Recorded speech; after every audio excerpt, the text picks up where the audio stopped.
Shalom saudara-saudara yang terberkati dengan pengenalan akan Tuhan Yesus Kristus. Salam penuh kasih dan sukacita.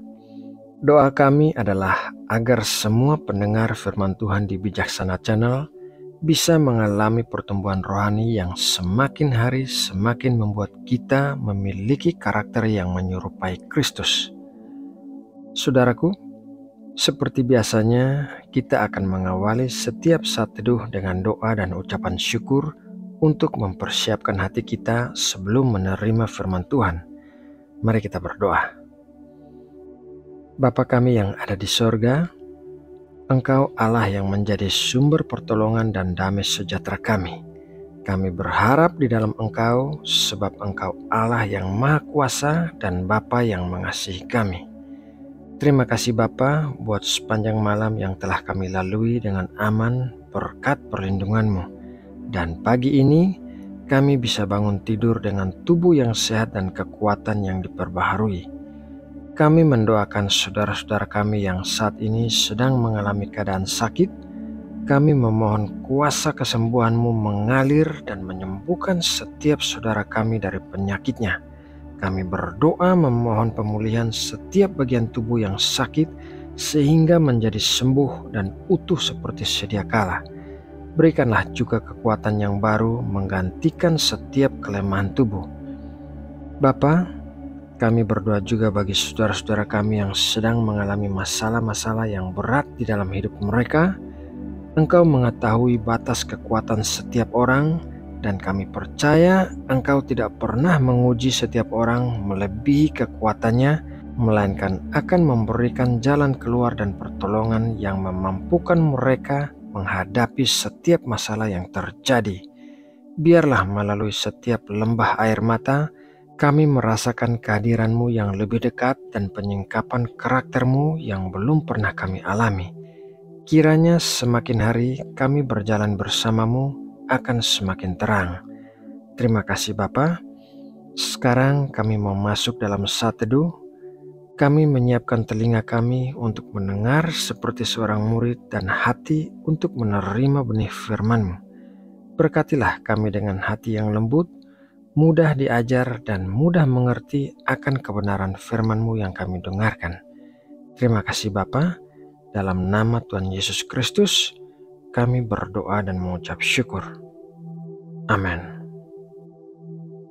Saudara yang terkasih di dalam Tuhan Yesus Kristus, sebuah negara besar seperti Amerika Serikat yang sejak awal mula berdiri telah melibatkan Tuhan di dalam konstitusinya, pada hari-hari belakangan ini mulai menyingkirkan Tuhan dari sistem pemerintahannya.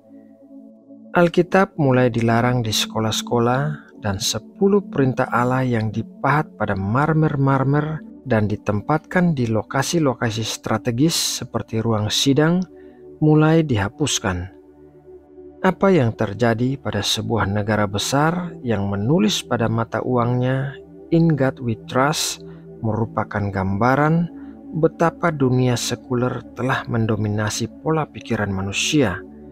Manusia seakan-akan mengatakan kepada Tuhan untuk memerintah sorga saja, sedangkan manusia akan memerintah bumi. Menyingkirkan Tuhan untuk kemudian menjadi Tuhan bagi diri sendiri adalah sebuah pola pikir yang ditanamkan oleh iblis melalui ular kepada Hawa. Pada peristiwa di Taman Eden, ular berkata demikian. Kejadian 3 ayat 4-5. Tetapi ular itu berkata kepada perempuan itu, "Sekali-kali kamu tidak akan mati, tetapi Allah mengetahui bahwa pada waktu kamu memakannya, matamu akan terbuka dan kamu akan menjadi seperti Allah, tahu tentang yang baik dan yang jahat." Perkataan ular inilah yang akhirnya membuat Hawa mengulurkan tangannya untuk memetik dan memakan buah yang dilarang Tuhan untuk dimakan.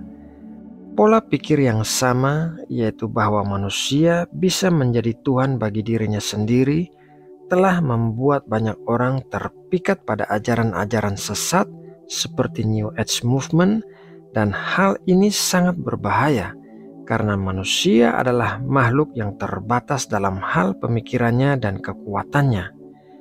Manusia tidak akan pernah bisa menjadi Tuhan bagi dirinya sendiri karena manusia tidak serba tahu dan ada banyak hal yang tidak bisa dilakukan oleh manusia.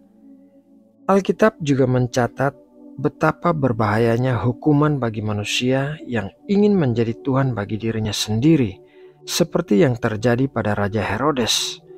Mari kita baca dalam Kisah Para Rasul 12 ayat 21-23.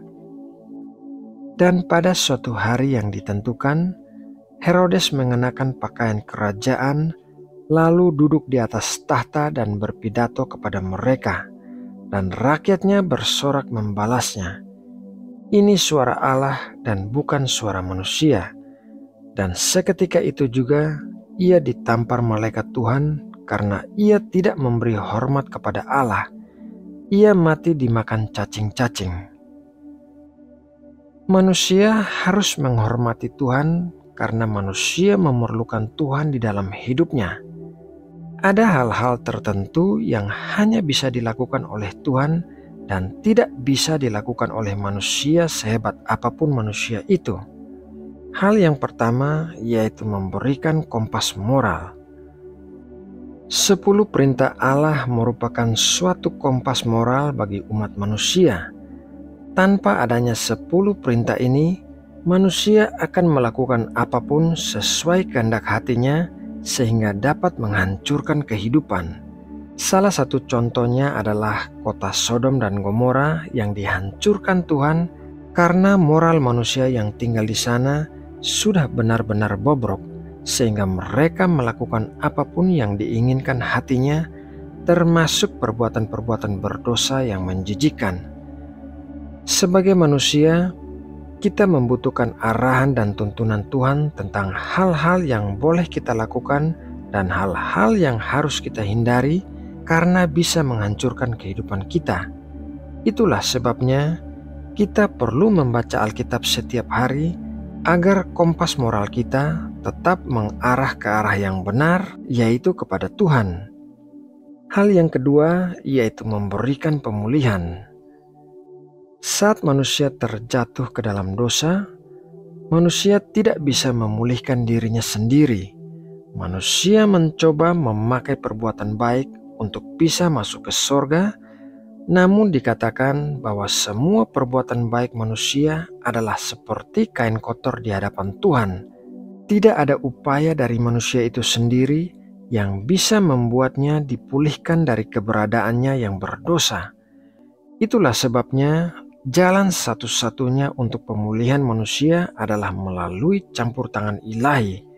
Tanpa adanya campur tangan ilahi, maka semua manusia pasti mengalami kebinasaan. Saudara yang terkasih di dalam Tuhan Yesus Kristus, melalui renungan firman Tuhan pagi ini, marilah kita menyadari keadaan kita sebagai manusia yang memerlukan Tuhan. Kita bukanlah Tuhan bagi diri kita sendiri, melainkan hanya ada satu Tuhan yang benar, yaitu Kristus. Tanpa Kristus, maka kita tidak akan pernah mengalami keselamatan dan hubungan yang penuh dengan Allah Bapa. Saudaraku, demikianlah renungan firman Tuhan hari ini.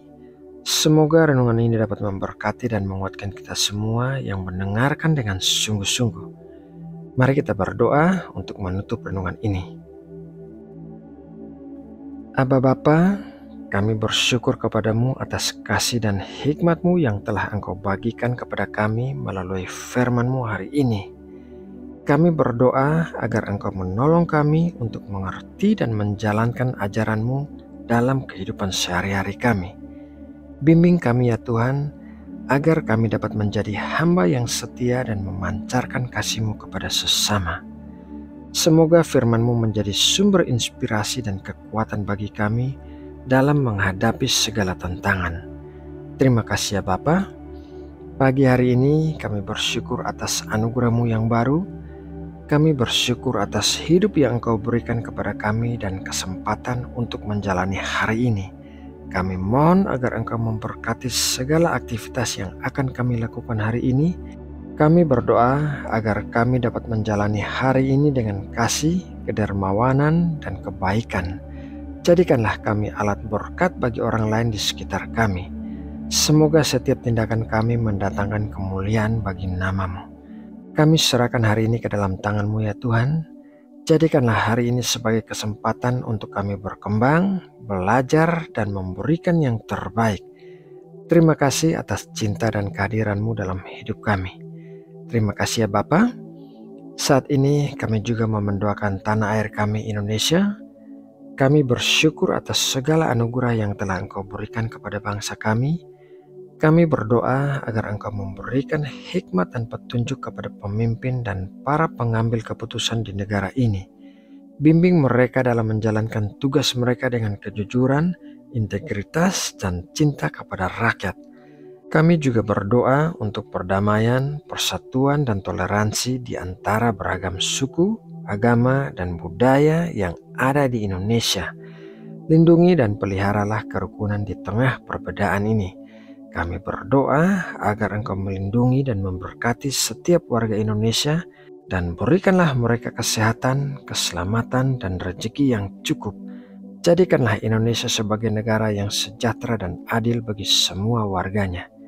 Kami berdoa agar Indonesia tetap menjadi negara yang damai, makmur, dan penuh berkat. Terima kasih ya Bapa. Dalam nama Tuhan Yesus Kristus, kami berdoa dan mengucap syukur. Amin.